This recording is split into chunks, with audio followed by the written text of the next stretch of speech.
విద్యార్థులు, గృహిణులు, సినీ రాజకీయ రంగాల వారు, ఉద్యోగస్తులు, వ్యాపారస్తులు, అలాగే విదేశాలకు వెళ్ళాలి అనుకునేటువంటి వాళ్ళు, ఆరోగ్య సమస్యలతో ఉన్నటువంటి వృద్ధులు, రైతులు, చేతి వృత్తులు చేసుకునేటువంటి వారు అందరికీ సంబంధించి ఈ యొక్క 2025 సంవత్సరంలో శని తిరోగమనము రిట్రేట్ అని అంటారు.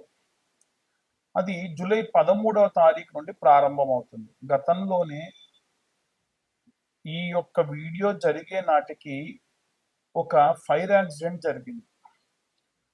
మాస్గా పెట్రోల్ లాంటివి లేదా ఏదన్నా బ్లాస్ట్ లాంటివి జరిగి మనుషులు చనిపోతారు అని నేను గతంలోనే చెప్పాను. ఈ వీడియో జరిగే నాటికి అది జరిగింది. 20 మంది దాకా చనిపోయారు. ఇంకా ఎంతమంది గాయపడ్డారు, ఎంతమందికి ఏమైందనే సంగతి తెలియదు. కాబట్టి ఉన్నటువంటి కాలం చాలా జాగ్రత్తగా ఉండాల్సినటువంటి కాలం. అయితే ఈ యొక్క జరుగుతున్నటువంటి సంఘటనలన్నీ కూడా మనం దృష్టిలో పెట్టుకొని 12 రాసుల వారు కూడా వీలైనంత వరకు నిత్యం దీపారాధన చేయండి. దీపారాధన ఇంట్లో ఉన్న వాళ్ళందరూ చేయాల్సిన అవసరం లేదు. ఇంట్లో ఎవరో ఒకళ్ళు ఖచ్చితంగా దీపారాధన చేయండి. దీపారాధన చేసేటప్పుడు వీలైతే నువ్వుల నూనె లేదా కొబ్బరి నూనె లేదా ఆవ నూనె, ఆముదము, నెయ్యి, ఆవు నెయ్యి, ఆవాల నూనె, విప్ప నూనె, సంపెంగ నూనె, ఇలా మనకి 8 నుంచి 9 రకాలైనటువంటి నూనెలు ఉంటాయి. ఏదైనా దేంతోనైనా మీరు దీపారాధన చేయొచ్చు. లేదండి అన్ని కొద్ది కొద్దిగా తీసుకొచ్చుకొని ఒక లీటర్గా జమ చేసుకొని పెట్టేసుకొని వాటితో దీపారాధన చేయండి, ఇంకా మంచిది. మీరు నువ్వుల నూనెతో దీపారాధన చేసేటప్పుడు వీలైతే, ఎందుకంటే శని రిట్రేట్ అవుతున్నాడు కాబట్టి నువ్వుల నూనెలో కాస్త బాండీలో పోసుకొని ఒరిజినల్ నువ్వుల నూనె మనకి ఇదయం కంపెనీ వాళ్ళది కానీ ఇంకా ఏదైనా సరే అంబటి సుబ్బన్న ఏఎస్ బ్రాండ్ లాంటి వాళ్ళది కానీ వస్తుంది. అలాంటి నువ్వుల నూనె తెచ్చుకొని దాంట్లో కర్పూరం వేయండి. సన్న సెగ మీద పెట్టి కర్పూరం పొడి చేసి వేయండి. పచ్చకర్పూరం ఉంటే ఇంకా మంచిది. ఒకసారిలా తిప్పేసుకుంటే కొద్దిగా వేడైన నూనెలో ఆ కర్పూరం కలిసిపోగానే బాటిల్లో పోసుకొని ప్యాక్ చేసుకోండి. శనికి ప్రతి శనివారము ఇంత ఒక మూతడు నూనె పోయండి శరీరం పైన. ఎట్టి పరిస్థితుల్లో విగ్రహాన్ని తాకండి. అలాగే ఈ యొక్క నువ్వుల నూనెతోనే మీరు దీపారాధన చేయండి. ఈ యొక్క నువ్వుల నూనెతోనే ఇంట్లో దీపారాధన చేయండి. నల్లటి కాటన్ వస్త్రం తీసుకొని తిప్పితే మనం ఓ 2 పక్కల పట్టుకొని ఒక పక్క తిప్పుతూ ఉండి మధ్యలో కంటే అదిలా ముడుచుకుపోయి ఒత్తిలా అవుతుంది. ఆ ఒత్తితో దీపారాధన చేయండి. ఆ దీపంలో నువ్వులు, నల్ల నువ్వులు వేసుకోండి. ఇవి శనికి సంబంధించి మనం చేసేటువంటివి. ఈ మంత్రం కూడా ఏం చదవాలి అనంటే, నీలాంజన సమాభాసం రవిపుత్రం యమాగ్రజం ఛాయా మార్తాండ సంభూతం తం నమామి శనేశ్వరం. ఇదందరికీ మనందరికీ తెలిసినటువంటి మంత్రమే. కానీ ఇంకొక మంత్రం ఉంది. ఆ మంత్రం ఏమిటంటే, శని అరిష్టేతు సుసంప్రాప్తే శని పూజాంచ కారయేత్ శనిధ్యానం ప్రవక్ష్యామి ప్రాణ పీడోప శాంతయే. ప్రాణాన్ని తీయకుండా, ప్రాణాన్ని విసిగిస్తూ, ప్రాణాన్ని బాగా సతాయించేటువంటి గ్రహాలలో కేవలం శనిగ్రహం మాత్రమే ఉంటాడు. ఆయన కర్మ ఫలదాత. వీలైనంత వరకు కూడా ఈ యొక్క శనిగ్రహానికి సంబంధించి ఇప్పుడు నేను చెప్పిన విధంగా గనక చేసుకోవడం చాలా చాలా మంచిది.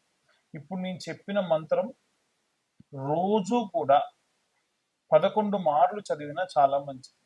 వీటితో పాటు శని చాలీసా లేదా శని అష్టోత్తర స్తోత్రము అని ఉంటాయి. ఇలాంటివి చదువుకుంటే మంచిది. అలాగే దీపారాధన, నిత్యం దీపారాధన. మీకు గతంలో నేను చెప్పినట్టు నవగ్రహ దీపారాధన ఎలా చేయాలి అని నా గత వీడియోస్లో ఉంది. మీరు ఒకసారి వెళ్తే దాంట్లో దొరుకుతుంది. మేము చెప్పేటప్పుడు మా యొక్క వీడియో మీ దాకా రావడానికి మా ఛానల్ వాళ్ళు ఏవైనా థంబ్నైల్స్ వేయొచ్చు. అది ఎట్టి పరిస్థితుల్లో ఎవరిని బాధపరిచేటువంటిది కాదు. మీరు ఈ వీడియో చూడాలనేది మా యొక్క ఉద్దేశం. ఈ వీడియోకి స్టార్టింగ్‌లో గాని, ఎండింగ్‌లో గాని ఏవైనా యాడ్స్ వేస్తే కూడా స్వతహాగా మాకు సంబంధం ఉండదు. ఎందుకంటే మేము పూర్తిగా జాతక విశ్లేషకులము మాత్రమే. పాపం ఈ వీడియో తీయడానికి వాళ్ళకయ్యేటువంటి ఖర్చు కోసం వాళ్ళేవైనా సరే యాడ్స్ తీసుకుంటారు.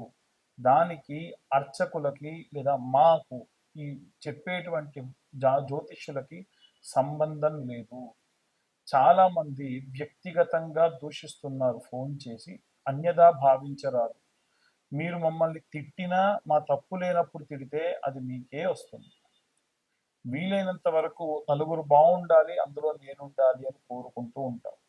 కాబట్టి ఇవాళ రేపు కరుంగలి మాల ట్రెండ్ అయిపోయిందండి. జ్వాలాముఖి మాల అనేటువంటి మాలలు వస్తున్నాయి.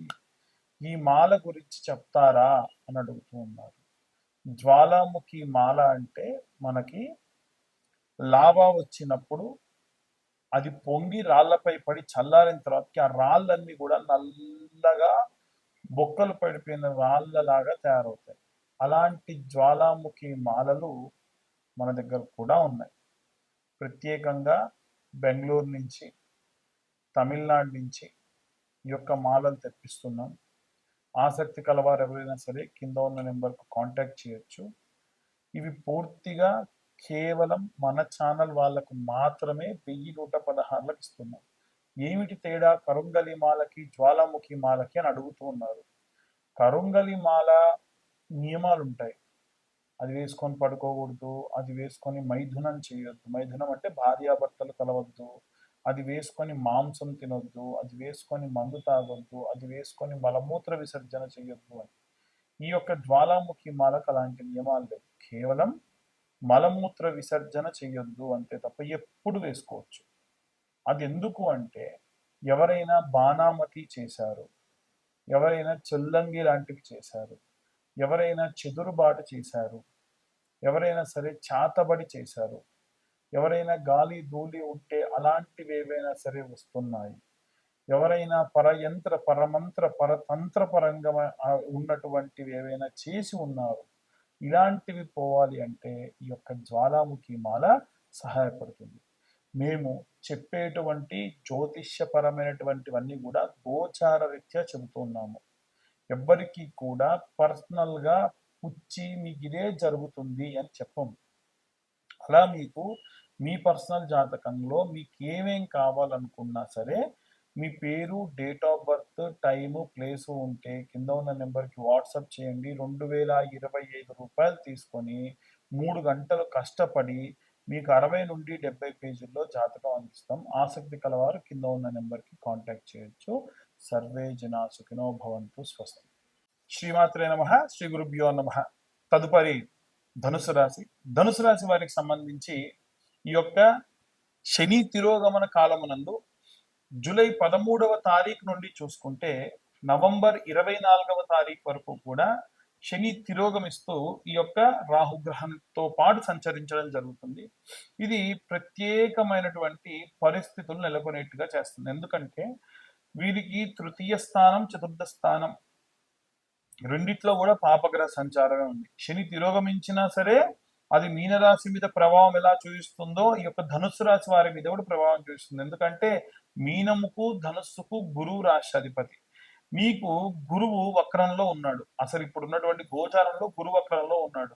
గురు రాశాధిపతిగా ఉండి ఉన్నటువంటి మరొక మీనరాశికి సంబంధించి ఏలినాడు శని ప్రభావం ఉండి దాంట్లో ప్రత్యేకంగా గురు వక్రంలో ఉండడం వలన ఉన్నటువంటి టైం అనేటువంటిది అంత శ్రేయస్కరమైనటువంటిది కాదు.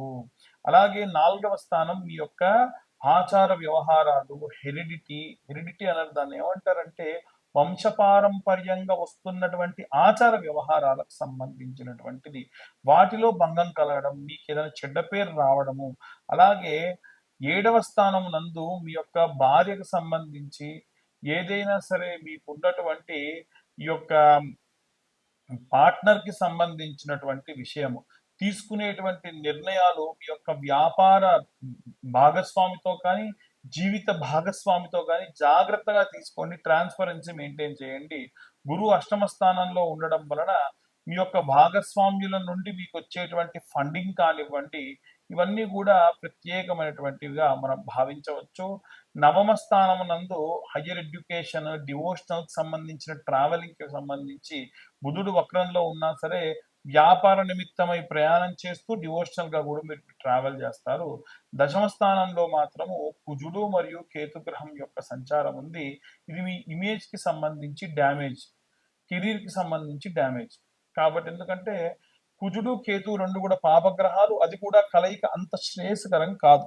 వీలైనంత వరకు కూడా మీరందరూ కూడా ఎలాంటి రెమెడీస్ తీసుకోవాలి, ఎలాంటి మంత్రపఠనం చేయాలనేది నేను ప్రత్యేకంగా చెప్పడం జరిగింది. జాతకం కావాలి అనుకుంటే, ఎందుకంటే ఇవన్నీ కూడా ఫర్ అన్ ఎక్స్‌టెంట్ కొంతవరకు మేము చెప్పగలం. పూర్తిగా నవాంశలో ఏం జరుగుతుంది మీ జాతక రీత్యా, మీ యొక్క జాతక రీత్యా మీ date of birth, time, place ఉంటే నవాంశ, దశ, అంతర్దశ, అష్టక వర్గ, గోచారం ఇవన్నీ కూడా మీ దాకా చెప్పడం జరుగుతుంది. కాబట్టి పూర్తి విశ్లేషణతో జాతకం మీ దాకా అందించడం జరుగుతుంది. ఆసక్తి కల వారు ఎవరైనా సరే కింద ఉన్న నెంబర్‌కు కాంటాక్ట్ చేసి రూ. 2025 చెల్లిస్తేనే మీకు ఈ జాతకం చెప్పడం జరుగుతుంది. అన్ని వర్గాల వారికి సంబంధించి ఎలాంటి రెమెడీస్ తీసుకోవాలి, ఎలాంటి మంత్రపఠనం చేయాలనే విషయాన్ని ఇప్పుడు